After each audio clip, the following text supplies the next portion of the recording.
Dindoli police સ્ટેશનમાં એક શરીર સંબંધી ગુનો તારીખ 18/11/2025ના રોજ દાખલ થયેલ છે.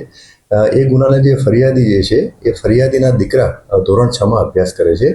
તારીખ 15/11/2025ના રોજ એ આપણે સ્કૂલમાંથી પાછા આવતા વખતે એ વિસ્તારમાંથી પસાર થતા હતા. તેમાં 2-3 છોકરા એ વિસ્તારમાં હતા. એમને કંઈક અટકચાળો કર્યો અને એ બાબતમાં કંઈક માથાકૂટ થઈ, બોલાચાલી થઈ અને એ છોકરો હતો એ ગભરાઈ અને ત્યાંથી એના ઘરે આવી ગયો. ઘરે આવ્યા પછી એમના પેરેન્ટ્સને વાત કરી. તો એમના પેરેન્ટ્સે વેરીફાઈ કરવા માટે જે તે જગ્યાએ બોલાચાલી થઈ હતી ત્યાં જઈ અને સીસીટીવી કેમેરા ચેક કરવા પ્રયત્ન કરતા હતા. તે દરમિયાન જે બાળકો સાથે એટલે જે છોકરાઓ સાથે માથાકૂટ થયેલી હતી એના સગા સંબંધીઓએ આ જે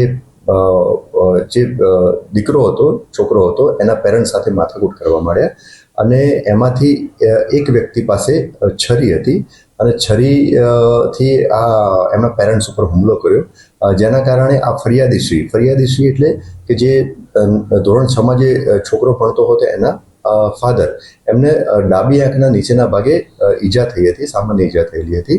જે સંબંધે ફરિયાદીશ્રીએ 3 આરોપીના વિરુદ્ધમાં ગુનો દાખલ કરાવેલો હતો. આરોપીના પૂરા નામ અને સરનામા તપાસ દરમિયાન એફઆઈઆરમાં નહોતા, પણ ગુનાની તપાસ દરમિયાન આ 3 આરોપીમાંથી 2ના નામ ક્લિયર થયેલા છે.